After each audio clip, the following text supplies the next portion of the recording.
Well, welcome everybody. This is Finance 3850, the course introduction lecture, and I am Dr. Mays, and I'll be your instructor this semester.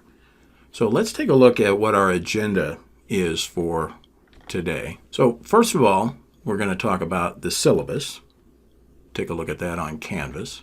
How to access the textbook and MindTap, which we're using for homework. We'll talk about the homework. The video lectures. We'll have a quick lecture, very quick, on the key points for this semester that we'll talk about. And then we'll also take a look at the assignments for week number 1, that is this week. So let's jump right into Canvas. And so what I'm showing here is the Home tab in Canvas, and you should be familiar with this by now because I'm sure that most of you, if not all of you, used Canvas last semester.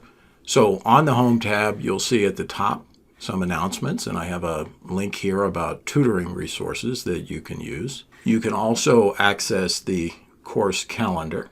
Let me take a quick look at that. And so you can go through the course calendar and you can see on which dates things are due. And then you will also have a list of announcements.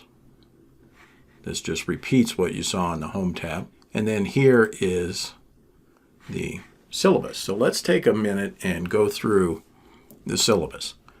So first of all, as I said, this is Finance 3850, Intermediate Corporate Finance, Spring 2021 semester. I am Dr. Mays, your professor for this semester. And if you need to get in touch with me, I've given you my email address here. And I much prefer that you send me an email directly rather than going through Canvas. Now, you certainly can go through Canvas, and that will eventually end up in my email, but I think there's a delay, and I don't know how long it is, but I believe that there is probably at least an hour or so, it seems like, delay. So if you email me directly, I will likely get it more quickly. I will have office hours this semester, every week, Tuesday, Wednesday, and Thursday, from 3:15 until 5 o'clock. During that time, I will be here in front of my computer with my Microsoft Teams loaded, just anxiously waiting for you to give me a call. So if you have any questions about anything, you can either email me, if it's a simple question, or if you need to talk to me for some reason, maybe you need a thorough explanation of a topic or something like that, then Microsoft Teams is an excellent choice. Now, Teams, what that allows us to do, if necessary, is share our screen. So, sometimes students have contacted me and they've got their notes that they can hold in front of the webcam, or you might have a question about, let's say, Canvas or the homework or whatever it is, and you can share your screen with me. I can share my screen with you and so on. I think it works out pretty well. I also have a website available called tvmcalcs.com, which is a website that I run to help with financial calculators. So TVM stands for time value of money, which is a very important topic in finance. And so the website covers time value of money topics and how to do them on financial calculators. Let's take a very quick look. So here is the website. I get somewhere around 100,000 visitors, unique visitors every month to this website from all over the world, every country. So it's fairly popular, and I take that to mean that it's useful. And the way that you'll use this is the home page, which you'll probably really never need to look at. Let's say that you have a TI-84 Plus calculator and you're confused about how to use it to calculate present value. So you can simply click the link. That will load the TI-84 Plus tutorial. And you can see it walks you through the initial setup, how to find future value, how to find present value, solving for the number of periods, and so on. So this first tutorial is simply the basic usage of the calculator. And then you can see I have tutorials here for handling annuities, uneven cash flows, and dealing with non-annual time periods, and then a number of other applications that you may or may not find to be useful. So it's pretty quick and easy. If you need a review of how to use your calculator, come here, spend 20 minutes or so working through the tutorials, and you should be good to go. Now, let's talk about what the course is. So the course builds on and reinforces concepts that you were introduced to in previous finance courses. Now, that's an important point. There's very little in this class that you have not seen before. However, previous classes, such as Finance 3300, basically skim through the material at a fairly low level. Certainly enough for, say, a marketing major, but not enough for a finance major. And that's the purpose of this course, is to give you a much deeper dive and make sure that you understand the topics thoroughly, more thoroughly than what you got out of Finance 3300. So the topics that we will cover: risk measurement and management, capital market theory, capital budgeting, valuation, capital structure, and dividend policy. Now, it's important to note that we do a lot of quantitative problems in this class. However, people often think because many of the problems that you're asked to solve in the homework or in the mini cases or whatever are quantitative, that that's all that you need to worry about. Don't fall for it. The concepts are every bit as important, if not more important, than the quantitative stuff. So the fact that you can plug numbers into some equation and get an answer, even if it's correct, is not ultimately what's important. What's important is that you understand the concepts. Now, of course, the exams will have both quantitative and conceptual questions. The conceptual questions will probably be generally around half to 2/3 of the exam. So if you understand the concepts thoroughly and you can handle a little bit of math, then you should do fairly well. If you ignore the concepts, which people have a tendency to do, then you're probably not going to do well. So the first thing that you need to worry about is understanding the concepts. If you understand the concepts, then the math will be much easier. So that's very important. Now, the prerequisites for the course: I assume that Banner wouldn't let you in if you don't meet these, but let's just go through them real quickly. So you need to have passed Finance 3300 with a grade of C or better and be at least a junior. Now, in addition, I expect that you will have good algebra and statistical skills. If your statistical skills aren't quite what they should be, maybe because you haven't even had a statistics class yet, that's okay, because I will cover everything that you need to know. But it's going to require a little bit of extra work on your part. Now let's talk about the textbook. So the textbook is Intermediate Financial Management, 13th edition by Brigham and Daves. And you will also need MindTap, which is the online system that we use for homework. Now, in order to get this book, what you should do is sign up for Cengage Unlimited. And I'll talk about that a little bit later on. But in short, what that is that's a system that allows you to access every textbook that the publisher Cengage offers, and it'll also give you access to MindTap. Now, this will cost you about $180 for a year, or about $120 if you just want it for this one semester. Generally speaking, that's going to be less expensive than just buying the textbook in hard copy form. And even if you could get the textbook cheaper than that, you still need to have Cengage Unlimited in order to access MindTap for this course. Now, one other advantage of Cengage Unlimited is that it will allow you to rent the book. If you want a physical book, which I think personally is a good idea, then you can get it for, I believe it's about $8. And they'll ship it to you. You can use it all semester, and then you'll ship it back. In addition to the textbook, you're going to need a financial calculator. Now, most of you will have a TI-83 or a TI-84 of one variety or another, and that's perfectly acceptable. And in fact, in my lectures, I will show you how to do certain things in a TI-83, and it's the same on the TI-84 pretty much. And then I mentioned tvmcalcs.com if you need a little help with your financial calculator, or you can ask me directly, and I'll be more than happy to help you with any of the major financial calculators. Now, in addition to that, I've also provided to you a set of PowerPoint files and lecture videos. So each week as we go through the course, these things will become available to you. So you can watch the video lecture, which will generally be anywhere from about 45 minutes to an hour. And you can also download the PowerPoint file that I created in order to create that lecture. So you can have that. The PowerPoint files are a good set of notes. However, remember that I wrote those PowerPoint files. It's very important when you watch the video lectures that you take your own notes. And then you can refer to my PowerPoint files if you find them to be helpful. But it's important always to take notes yourself as you read through the textbook and as you watch the video lectures. Now, the format of the course is, as I said, it's basically a set of video lectures. I really wish that we could do this course in person, as I think it's a better course that way. However, it's outside of my control, and so this, I think, is the best that we can do.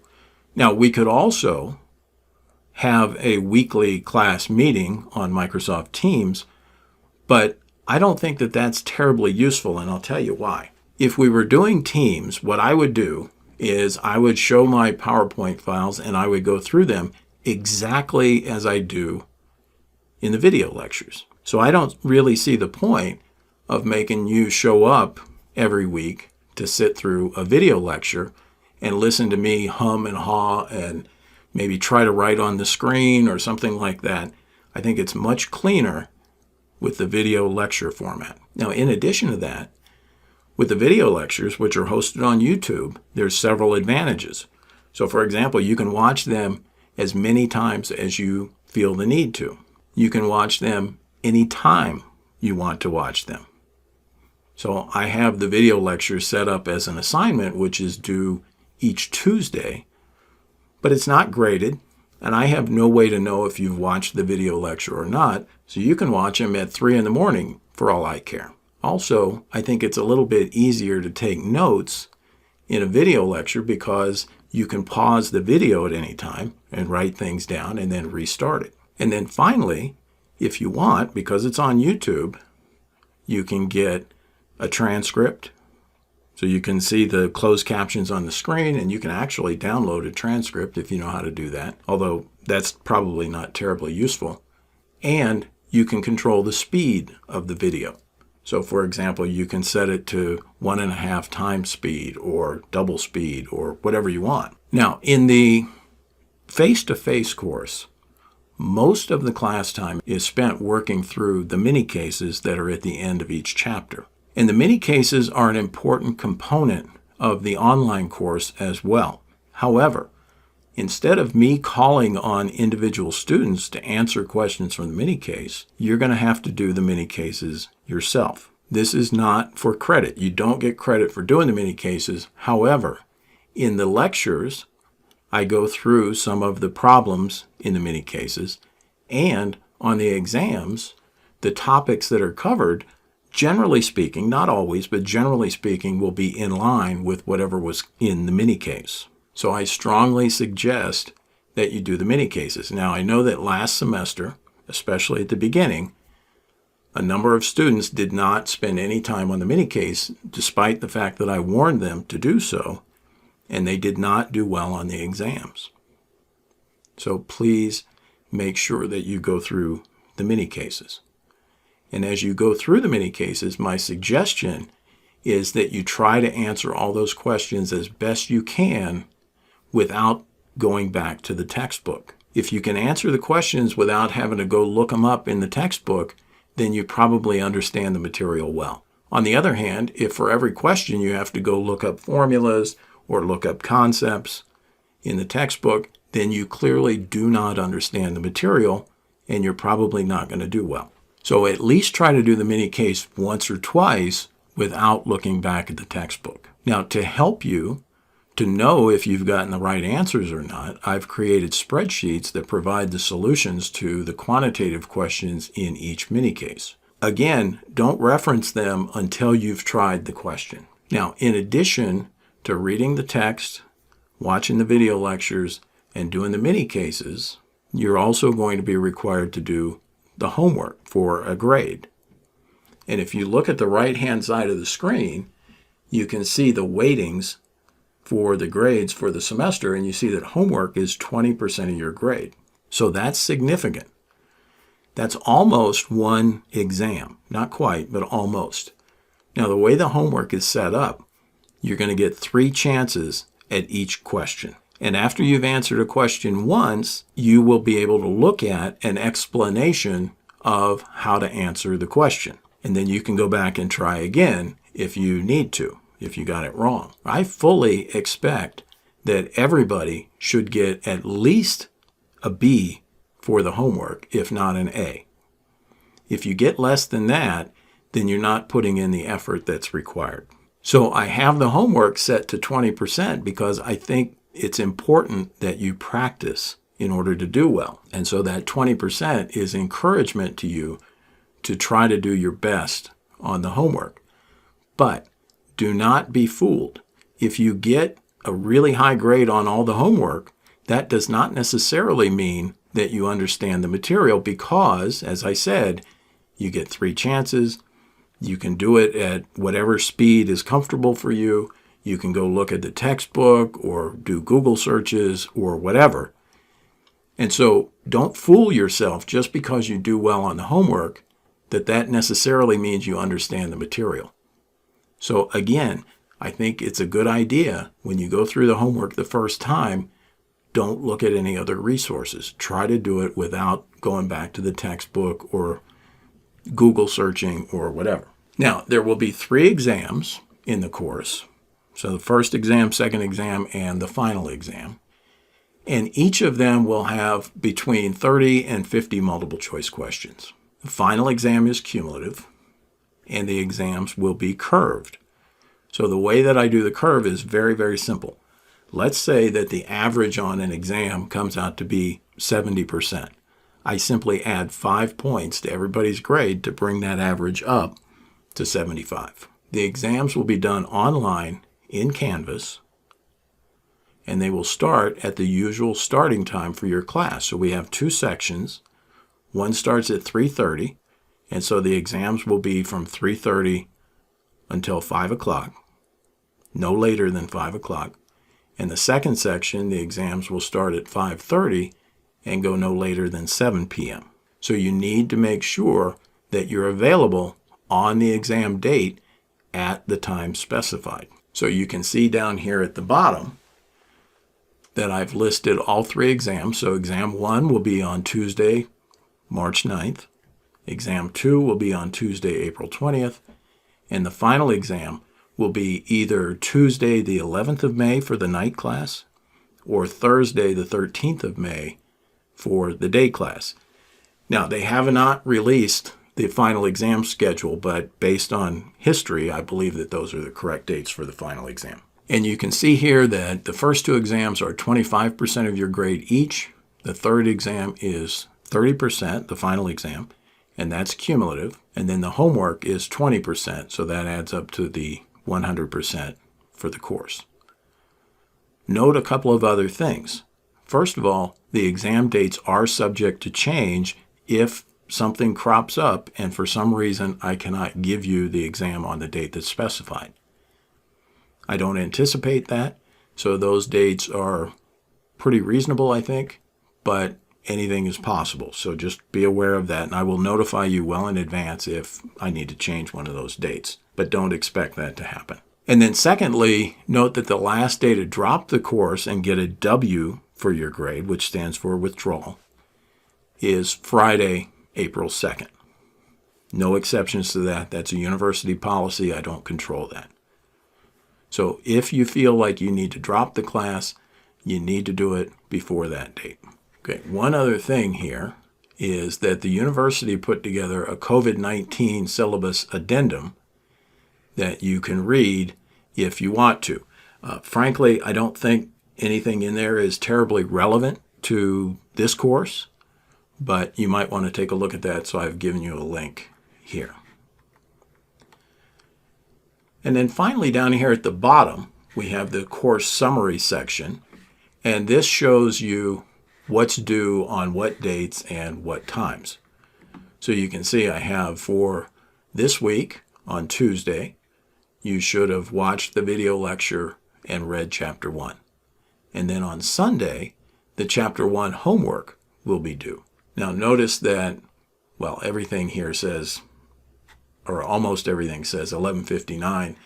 For the video lectures and the readings, there's really no due date. These are not graded components of the course, and so you can do these anytime you want.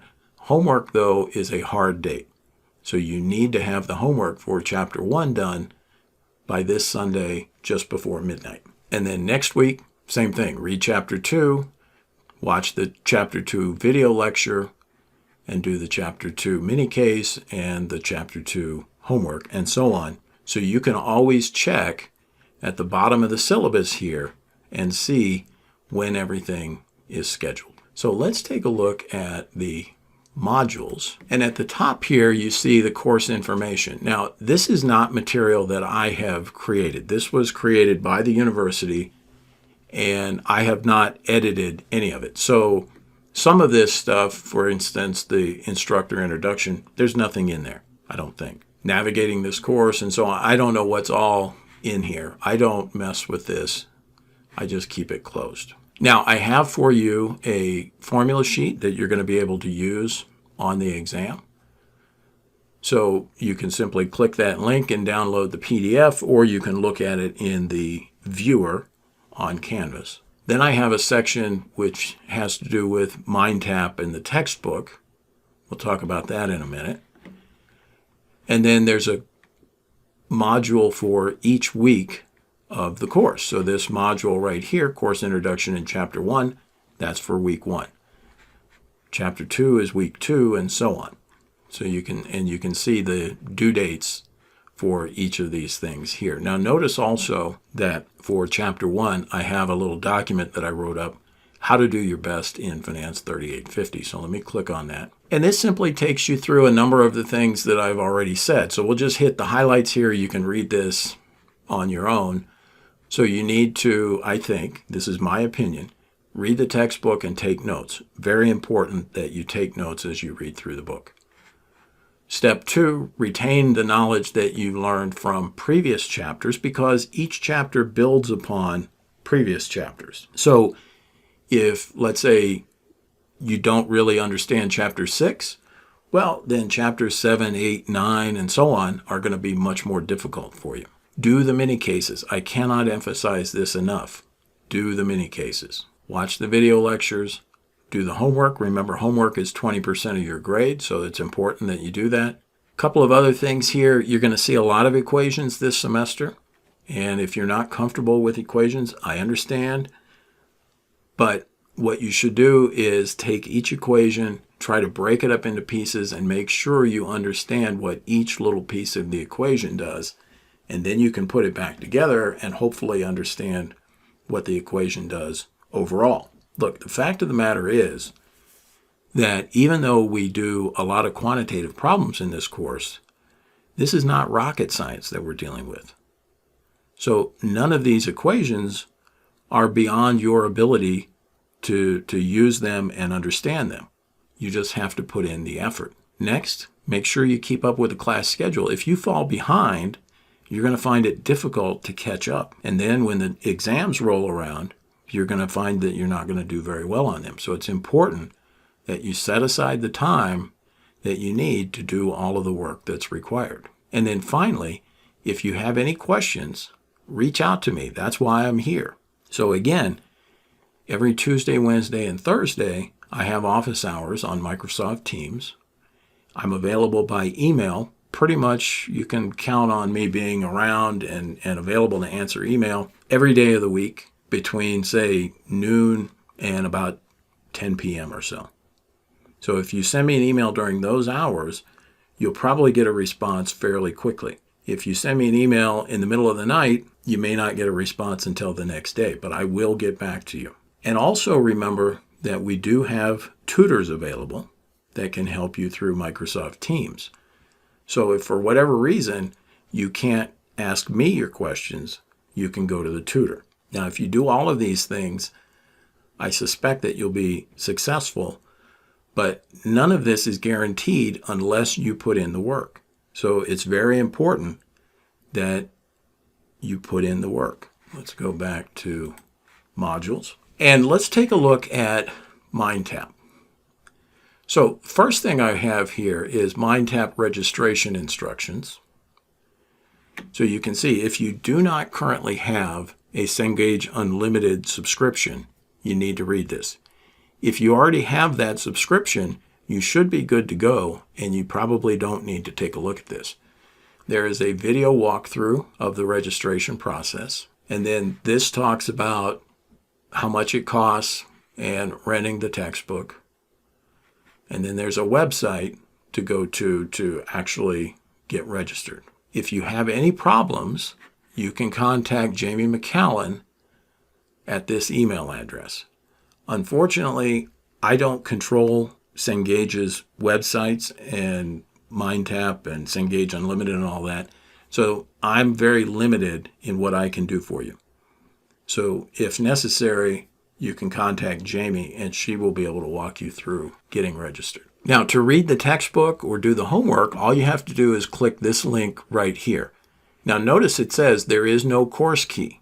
So at times in the past, you've had to have a key in order to register for a particular section of a particular course. That is no longer the case. Instead, what you need to do is access the book and the homework through this particular link. So if I click that link, you'll see it will go to this page and says load MindTap here. Click that link and it will load MindTap and ask you to sign in. So once you're signed in to MindTap, what you will see is basically what I have here. Now, it may not look exactly the same because this is my instructor account, but it'll look mostly like this. So you just simply click on whatever chapter you're interested in, and if you click this link here, it will load the textbook. And you can see that the first thing you should see, well, you'll see wherever you left off last, but if it's the first time you've come to this chapter, you'll see a table of contents. And if you go to the very end, you'll see the mini case. And every mini case works basically the same way. You have some kind of setup to the problem, usually with some information, and then you have a set of questions. Now, for the Chapter 1 mini case, as I'll talk about later, I'm going to want you to really primarily focus on questions A, C, D, E, F, G, and H. The rest of the mini case you can basically ignore. For the other chapters, you should be able to answer all of the mini case questions. But Chapter 1 is an introductory chapter, and most of what it talks about, we will have entire chapters devoted to that in the future, if it's important to the class. So for example, here, question C talks about how corporations go public and continue to grow. That's not terribly important, but the agency problems and corporate governance stuff, that is kind of important. So, I don't want you to necessarily focus on every little aspect of this particular mini case. So we'll talk about that later, but here you can see what the mini cases look like. Now, let me go back a little bit. You can see there, these are the homework problems. Now, these will be in MindTap, so you're not going to do them from here. There's a summary of every chapter, and then I'm just going backwards through the textbook, but you can see how that works.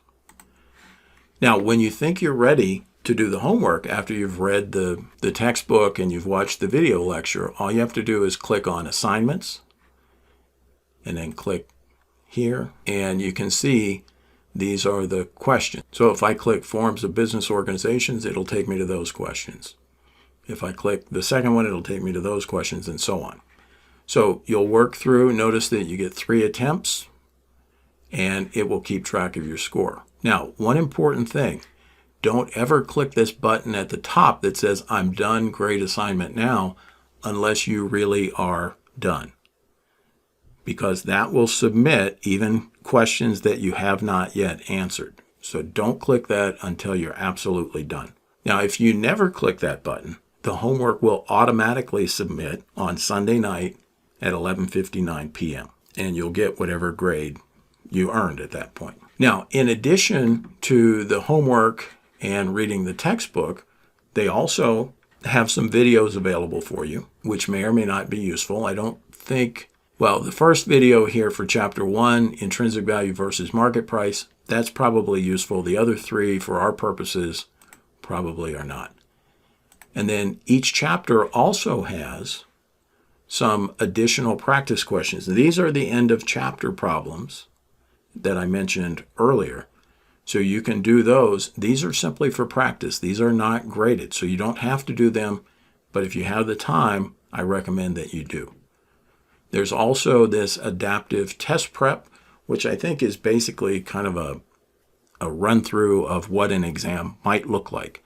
Now, I did not create these questions, and so my exam is probably going to look considerably different from this, but working through these things is likely to be very helpful. So each chapter basically has the same materials. You have the reading, the homework, video reviews, and the practice and test prep. All right, so let's go back now to Canvas. So in addition to the modules, the only other thing that I want to show you here is grades. So here you can see each of the graded assignments. So we have Chapter 1, Chapter 2, etc., and then Exam 1, and so on. And then over here to the right, it's going to show you your score out of however many questions. And this will all be filled in more or less automatically. So when you've submitted the homework on MindTap, you'll see your grade show up here. For exams, as soon as you've submitted your exam, it will be automatically graded and your exam will show up here. And then a little bit later on, I will figure out what the curve is and I'll put those in and you'll be able to see the curve here. So now let's go back to the lecture portion. So as we go through the semester, try to keep in mind that there's really three main topics that we're studying. So number one, risk and return, and that'll be chapters 2 and 3. These are probably the most quantitatively challenging chapters of the semester. Not necessarily for everybody, but for a lot of people. There's a lot of statistics in these chapters, and people sometimes struggle with that. We will talk about how to value firms and securities. That's chapters 8 and 9. And then we'll talk about capital budgeting, which is figuring out how to allocate the firm's scarce capital resources to investment projects. That's chapters 12 and 13. The other chapters that we're covering are being covered primarily because they contain information that you need to know in order to understand these chapters that I've just mentioned. Now, there are a few additional chapters that don't quite fit into those topics. So chapter 1 is just an introductory chapter. Chapter 15 is about optimal capital structure, but if you don't understand the material that we've covered previous to that, you're probably not going to understand chapter 15. And chapter 16 is about the optimal dividend policy of the firm. So as I mentioned, both chapters 15 and 16 require that you understand other material that we've covered previously. These two chapters will be at the very end of the semester. Now, there are three main points that I want you to take away from chapter 1. First of all, the goal of the firm is to maximize shareholder wealth, not profits. So a lot of times in an introductory econ course, they talk about maximizing profits. But profits and wealth are different. Profits are a measure on a quarterly basis of how well the firm did during that quarter or perhaps that fiscal year.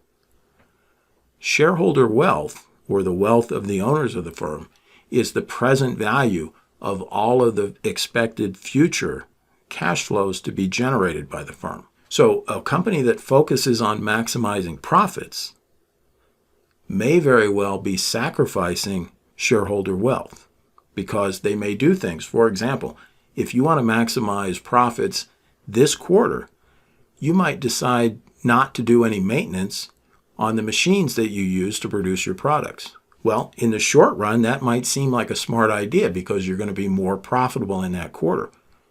But if you never do any maintenance on the machines, your profits are going to suffer in the future.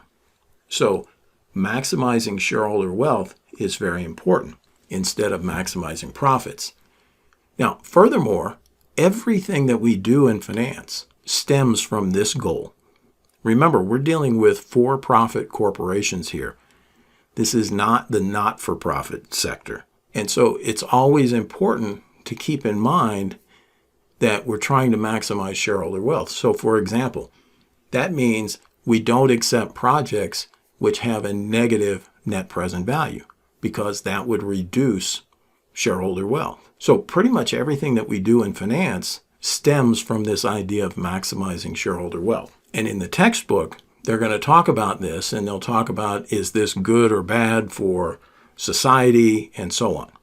Okay, trust me, it's good for society. Secondly, in Chapter 1, make sure that you read the material about agency problems, the costs associated with them, and how to control them. So whenever we have what we call a separation of ownership and control, that is, there's one group of people that own the firm and another group of people that work for the firm, it's important to recognize that we have what's called a principal and agent relationship. The agents work for the principals, and it is the job of the agent to make sure that they do the things that the principals, the owners, want to be done. Anything else is effectively stealing from the owners of the firm. And so the owners are going to try to control these types of what we call agency problems, and there are costs of doing that.